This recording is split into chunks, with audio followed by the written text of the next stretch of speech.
રાજ્યભરમાં ચોમાસાએ વર્તાવ્યો કેર. વડોદરાનું વાઘોડિયા જળબંબાકાર. અમદાવાદમાં પણ અનરાધાર વરસ્યો.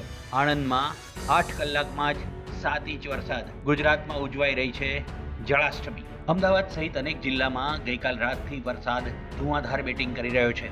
હવામાન વિભાગે સાતમ, આઠમ અને નવમના દિવસે ભારેથી અતિભારે વરસાદની આગાહી કરતો એલર્ટ જાહેર કર્યો હતો.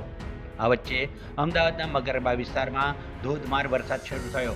SG highway, SP ring road, CG road વિસ્તારમાં ભારે વરસાદ વરસ્યો. આ સિવાય રાણીપ, વાડજ, ઠક્કરબાપાનગર આ વિસ્તારોમાં પણ વરસાદે માઝા મૂકી. શહેરના હાર્દસમાં પ્રહલાદનગર વિસ્તાર પણ જળજળાકારની સ્થિતિ સર્જાઈ તો જમાલપુર વિસ્તારમાં જળબંબાકારમાં પરિવર્તિત થયો. શહેરની અનેક સોસાયટીઓમાં પાણી ભરાયા. એએમસીના પાપે સમગ્ર વિસ્તાર જળબંબોળ થઈ ગયો. અમદાવાદમાં ડ્રેનેજની કોઈ જ વ્યવસ્થા ન હોવાથી પાણી ભરાયા હતા. ડીપ ડિપ્રેશન સર્જાતા રાજ્યમાં તમામ જિલ્લામાં વરસાદ તૂટી પડશે. મોટાભાગના જિલ્લાઓમાં રેડ એલર્ટ છે અને અનરાધાર વરસાદને લીધે કેટલાક જિલ્લાઓમાં સ્થિતિ એકદમ વિકટ બની છે. જળબંબાકાર અને નુકસાનને ધ્યાનમાં લેતા મુખ્યમંત્રીએ જિલ્લાના કલેક્ટર સાથે સતત સંપર્કમાં રહી સતર્ક રહેવા અને યોગ્ય વ્યવસ્થા માટે તાકીદ કરી છે. હવામાન નિષ્ણાત પરેશ ગોસ્વામીએ વરસાદની આગાહી કરતા જણાવ્યું છે કે આગામી 36 કલાકમાં ભારે વરસાદ વરસી શકે છે.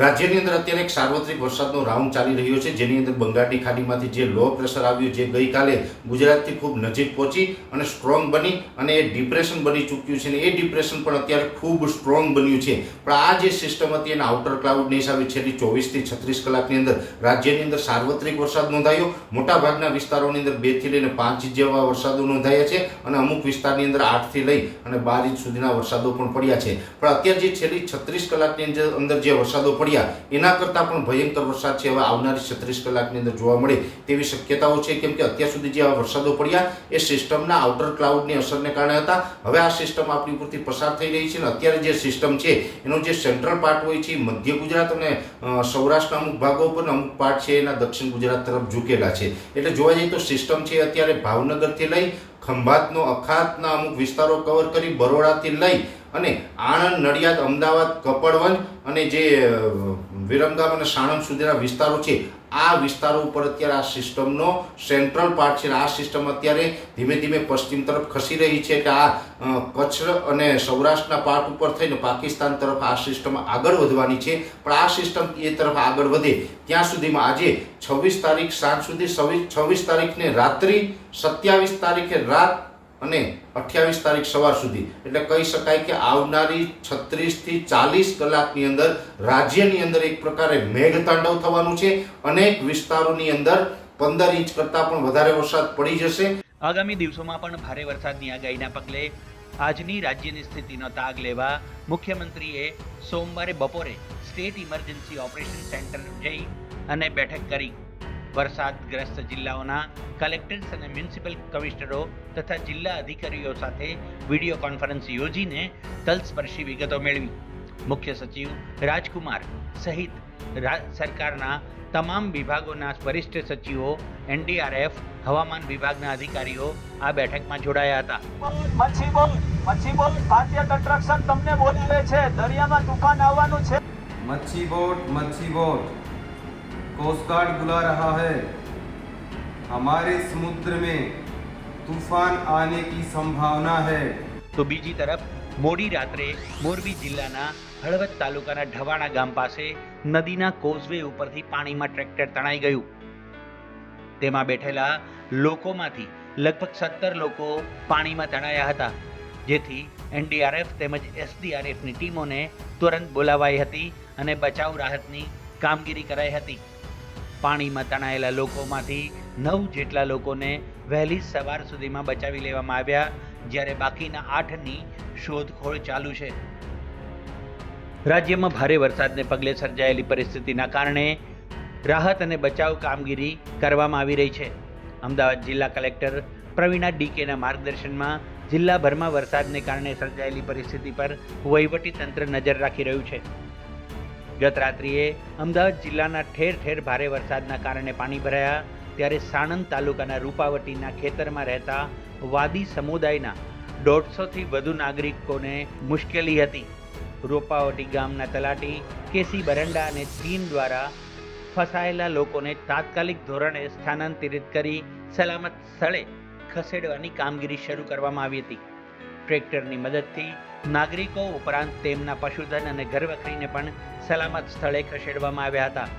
વરસતા વરસાદમાં દેવદૂત બનીને આવેલા વહીવટી તંત્રનો નાગરિકોએ આભાર માન્યો. આ તરફ ગુજરાત કોંગ્રેસે સરકારી સિસ્ટમમાં વ્યાપક વરસાદ સામે ફરી એકવાર સદંતર નિષ્ફળ ગઈ હોવાનો આરોપ લગાવ્યો છે. મહાપાલિકાઓ સામે આકરા પ્રહાર કર્યા.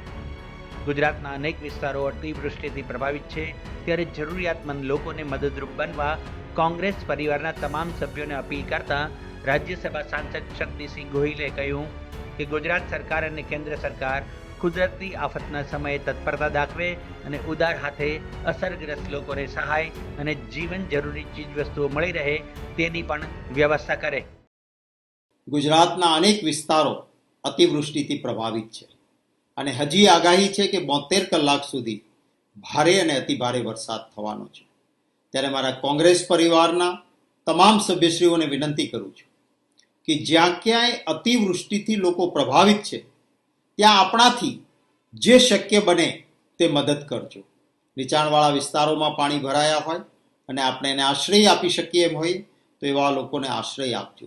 ઝૂંપડપટ્ટી કે બીજા વિસ્તારોમાં પાણીના પ્રભાવના કારણે જીવન જરૂરિયાતની વસ્તુઓની મુશ્કેલી હોય તો એમને મદદરૂપ બનવા પ્રયત્ન કરજો એવી ખાસ વિનંતી કરું છું. ગુજરાત સરકારને અને કેન્દ્ર સરકારને પણ વિનંતી કરું છું કે આ ઘટના જ્યારે બની રહી છે ત્યારે આપનો ઇતિહાસ એવો રહ્યો છે કે આપ આ સમયે જાહેરાતો કરો છો કે ઉદાર હાથે સહાય આપીશું, પરંતુ ગુજરાતના છેલ્લા ઘણા સમયથી અતિવૃષ્ટિ, વાવાઝોડું કે મુશ્કેલી આવે ત્યારે કેન્દ્રના મંત્રી જાહેરાત કરે, ગુજરાતના મંત્રીશ્રીઓ જાહેરાતો કરે, પણ પછી એક પણ રૂપિયાની કાં સહાય મળે નહીં અને કાં તો મશ્કરી રૂપ રકમની મળતી હોય છે લોકોને.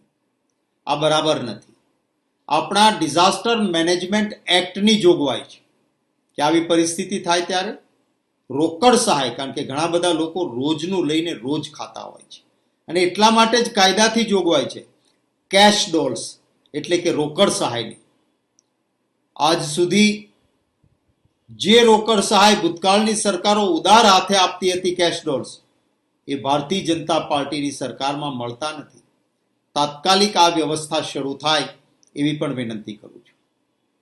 જે વરસાદી પાણીના નિકાલ માટે, સ્ટ્રોમ ડ્રેનેજ માટે દર વર્ષે કરોડો રૂપિયા કાગળ ઉપર ખર્ચાય છે. સાચા અર્થમાં જો આ કરોડોનું સ્ટ્રોમ ડ્રેનેજ એટલે કે વરસાદના પાણીના નિકાલનું કામ થતું હોય તો કોઈ પણ શહેર કે નગરમાં લોકોને મુશ્કેલી ન ઊભી થાય, પાણીનો ભરાવો જ ન થાય. આ અંગે પણ આપે જે આ ભ્રષ્ટાચાર ચાલી રહ્યો છે એને સરકારે રોકવો જોઈએ. ખેડૂતોના ખેતરોમાં કેટલીક જગ્યાએ જોઈએ છે, દ્રશ્યો આવે છે ટીવી પર, પાણી ફરી વળ્યા છે, 2-2, 3-3 ફૂટ પાણી ભરાયા છે.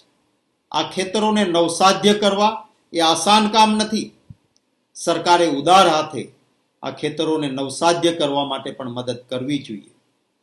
બચાવ, રાહત અને પુનઃવસન આ 3 સ્ટેજ હોય છે. કમનસીબે જ્યારે જ્યારે હમણાં છેલ્લા સમયથી આફતો આવી છે ત્યારે આ 3 સ્ટેજની કામગીરીમાં સરકાર ઊણી ઉતરી છે. આશા રાખું છું કે આ વખતે સરકાર તત્પરતા દાખવે. અમારી જ્યાં જરૂરિયાત હશે, અમારા કોંગ્રેસના કાર્યકર્તાઓ કોઈ પણ જાતનું રાજકારણ લાવ્યા વગર તંત્રને જ્યાં જરૂર હશે ત્યાં પૂરી મદદ ખભે ખભા મિલાવીને કરીશું એ વાતની પણ ખાતરી આપું છું. ભારે વરસાદના પગલે રાજ્ય સરકારે આવતીકાલે રાજ્યની તમામ પ્રાથમિક શાળાઓમાં રજા જાહેર કરી છે અને હજુ ભારે વરસાદની આગાહીથી આવનારી આપત્તિઓ સામે તંત્ર વધુ સુસજ્જ બન્યું છે. બ્યુરો રિપોર્ટ, મુંબઈ સમાચાર, અમદાવાદ.